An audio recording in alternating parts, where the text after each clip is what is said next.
20 जुलाई से संसद का मानसून सत्र शुरू होने जा रहा है। हर बार की तरह इस बार भी सरकार कई अहम बिल लाने की तैयारी में है, लेकिन जिस बिल पर सबसे ज्यादा नजरें टिकी है वो है डिलिमिटेशन बिल यानी परिसीमन से जुड़ा प्रस्ताव। यह वही मुद्दा है जो अप्रैल 2026 में संसद में आया था, लेकिन सरकार इसे पास नहीं करवा पाई थी। अब करीब 4 महीने बाद सरकार इसे दोबारा संसद में लाने की तैयारी कर रही है।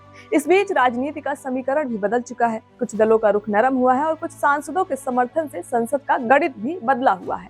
तो आखिर डिलिमिटेशन क्या है, इस पर इतना विवाद क्यों है और सरकार इसे हर हाल में पास क्यों करवाना चाहती है, आइए समझते हैं पूरी कहानी। नमस्कार, आप देख रहे हैं RN TV नेशनल। मैं हूं आपके साथ प्रज्ञा पांडे। समझते हैं कि डिलिमिटेशन यानी परिसीमन क्या होता है। मान लीजिए किसी शहर की आबादी 10 लाख है और वहाँ 10 विधानसभा या लोकसभा सीटें। कुछ साल बाद शहर की आबादी बढ़कर 20 लाख हो जाती है। ऐसे में पुराने चुनावी क्षेत्र लोगों के हिसाब से सही नहीं रह जाते। इसी वजह से चुनावी क्षेत्रों की सीमाएं बदल जाती हैं, नई सीटें बनाई जाती हैं और या सीटों का पुनर्गठन किया जाता है। इस प्रक्रिया को डिलिमिटेशन या परिसीमन कहा जाता है। लेकिन भारत में परिसीमन सिर्फ सीटों की सीमा तय करने तक सीमित नहीं, इसके जरिए यह भी तय होता है कि किस राज्य को लोकसभा में कितनी सीटें मिलेंगी, कौन कौन सी सीटें SC ST के लिए आरक्षित होंगी। अगर महिला आरक्षण लागू होता है तो महिलाओं के लिए सीटों का निर्धारण कैसे हो। यानी परिसीमन सिर्फ चुनाव नहीं बल्कि संसद में राज्यों की ताकत भी तय करता है। संविधान के मुताबिक हर जनगणना के बाद परिसीमन होना चाहिए ताकि जनता का प्रतिनिधित्व आबादी के हिसाब से बना रहे। अगर भारत में परिसीमन का इतिहास देखें तो आजादी के बाद 1951 की जनगणना के बाद पहला परिसीमन हुआ। इसके बाद 1961 और 1971 की जनगणना के बाद भी परिसीमन आयोग बनाए गए और सीटों में बदलाव भी किए गए। लेकिन 1970 के दशक में इस पर बड़ा बदलाव आया। विवाद की शुरुआत कहां से? 1970 के दशक में भारत के अलग अलग राज्यों में जनसंख्या बढ़ने की रफ्तार अलग अलग थी। दक्षिण भारत के कई राज्यों जैसे तमिलनाडु, केरल और कर्नाटक ने परिवार नियोजन को तेजी से अपनाया। वहीं उत्तर प्रदेश, बिहार, मध्य प्रदेश और राजस्थान जैसे राज्यों में आबादी तेजी से बढ़ती रही। अब चिंता ये थी कि अगर लोकसभा सीटों का बंटवारा नई आबादी के आधार पर होगा तो जिन राज्यों की जनसंख्या ज्यादा बढ़ी है उन्हें ज्यादा सीटें मिलेंगी। दूसरी तरफ जिन राज्यों ने जनसंख्या नियंत्रण किया है उनकी हिस्सेदारी कम हो सकती है। इसी चिंता को देखते हुए 1976 में संविधान संशोधन करके राज्यों के बीच लोकसभा सीटों के बंटवारों को रोक दिया गया। यह व्यवस्था 1971 की जनगणना के आधार पर बनी रही। बाद में इस रोक को बढ़ाया गया और 2001 में अटल बिहारी वाजपेयी सरकार ने इसे 2026 तक बढ़ा दिया।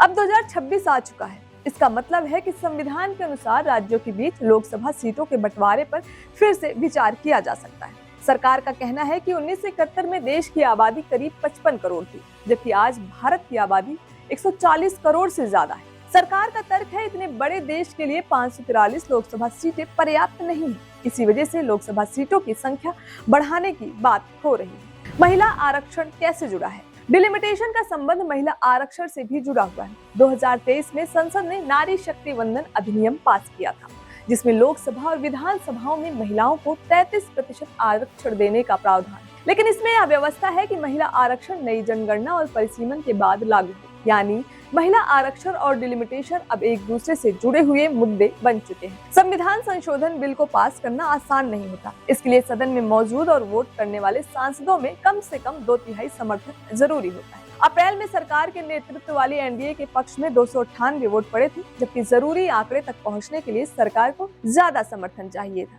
इस वजह से बिल आगे नहीं बढ़ पाया। उस समय Congress, TMC, DMK, Shiv Sena, UBT, NCP, Sharad Pawar, Samajwadi party, RJD और कई विपक्षी दलों ने इसका विरोध किया था। 4 महीने में संसद का राजनीतिक गणित बदल चुका है। कुछ विपक्षी सांसदों और दलों के रुख में बदलाव भी आया।